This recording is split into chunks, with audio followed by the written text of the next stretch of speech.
Hello, this is the Mad Drummer here. I would like to share my version of the the teleport build for wizards with the Aether Walker. I really like this build. It has a very high mobility and high intensity, and it takes a lot of focus and concentration to actually execute it properly. So I would like to share my version of it, and I'll be going through the gear, I'll be going through the skills, I will be going through um, the passives, I'll be going through the gems, and then go through the Paragon Points. So yes, let's start with the gear. First off, you need, of course, essential, the Aether Walker. The Aether Walker makes your teleport has no cooldown, but costs 25 arcane power. So basically, you can teleport around all the time. Excuse me. Then I use it with the Tarasha 6 set for that extra damage. It's a lot of damage, and it's very good with this build as well. I'll show you after when we get to the skills.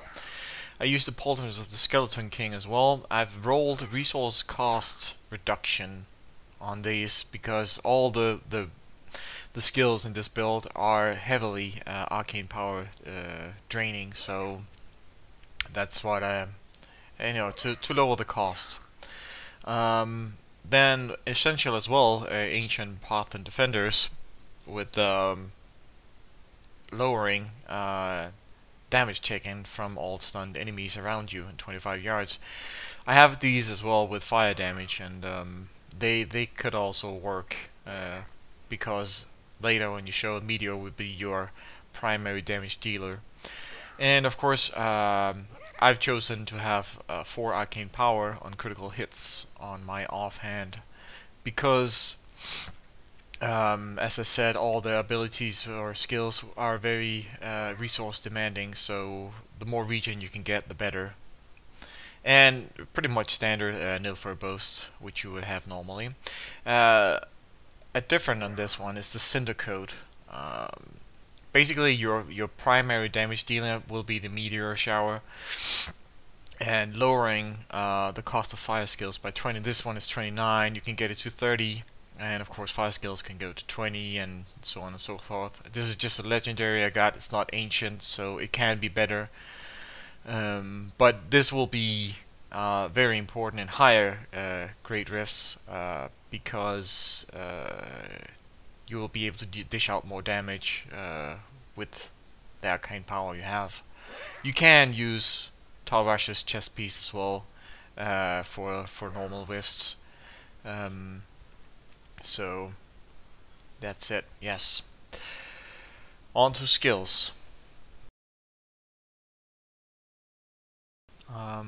My primary attack skill is Electrocute Surge of Power, again to gain arcane power as fast as possible.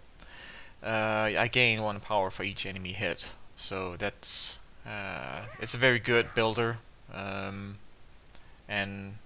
you have short breaks where you can actually use this and gain arcane power. Secondly, I use Blizzard with Frozen Solid. Again, stunning enemies around you and proccing, like Electrocute, proccing the Lightning Meteor from your Tarasha set. And again here, Cold, stunning enemies around you, giving you damage reduction from the braces, and proccing the Cold Meteor from Tarasha set. The damage dealer, Meteor Shower, again, to cast this for damage, proc the meteor, fire meteor from the Talrasha set, and again you will be able to use it way more with the reduction of cost here.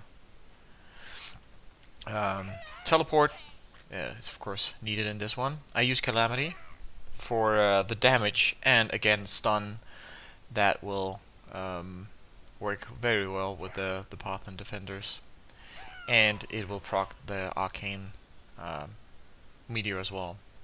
Here I use magic weapon with conduit, meaning every enemy I hit gain me up to 3 arcane power, which I use a lot of AoE, basically almost AoE.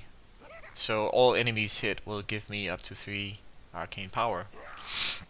And then I use energy armor with force armor, basically a defensive one. It gives me more arcane power to dish out damage, and it makes sure I don't get instant killed, which you would in, or will in 50 plus rifts.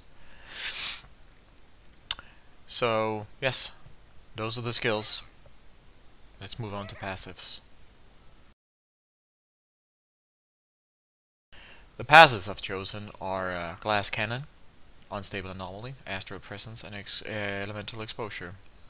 Glass Cannon can be switched out with Audacity. The reason I have Glass Cannon is to keep my damage up at all times, especially when fighting the Grift Guardian. Audacity, you'll have to be in within 15 yards, and I'm almost never within 15 yards of the Rift Guardian. So to keep an overall damage with this one, I keep the Glass Cannon. Of course, the armor and resistance are lowered by 10%. If you're having trouble, you could just switch it with Audacity, for example, or some other cold-blooded maybe, or some defensive measures. Unstable Anomaly, well, it says itself, it's a defensive move, which means once you almost receive fatal damage, you will not die, and you will survive for a little longer. Ancestral Presence, or Astral Presence, gives you 20 more arcane power and 2.5 per second regeneration of your arcane power, so this is kind of a must. And in the end, Elemental Exposure, giving you up to a 20% extra damage, especially good with the Meteor Shower. Build it up to 20%, and then dish out Meteor Showers until it resets. So that's pretty good. I'm using the Taeguk basically because you teleport around and you use mana all the time, and as you see now, it simply stacks when using abilities, and you gotta keep it. This is a necessity to keep this going at all times. Once you lose it, you in this case it's I lose around 35.5% damage and 35.5% armor, which is pretty much. It's a lot actually. So this is one that you have to keep your focus on for all times to keep it up and running, because this will also help you a lot with your damage. And of course I use the Bane of the Trapped, which just basically deals damage, 30%, almost 31 in this case, more damage. And I go defensive route with the Molten Wildebeest Gizzard, because I take some damage, and it's not always the Templar. He is able to heal me up, so basically I regen it pretty fast with this one, and I get the shield. So I like this one as a defensive measure as well. Paragon Points. Basically, you can put your Paragon Points wherever you want to. I use 24, so I get 25 more percent arcane power. So once my stacks are up and running, I can dish out more damage with the Meteor Shower. Basically, that's the one I pick. And then, of course, resource or cost reduction is kind of a must. It's what you need as well to lower the cost of all your skills. So that's basically the build, and I hope you'll give it a try. I will show you how I deal with Rift 47, I think, with this build, and I'm using a Tal Rasha chest piece on that video, so not even using the Cinder Coat. So yep, have fun, and have fun playing as well. And you can visit me on Twitch, TV. The Mad Drummer.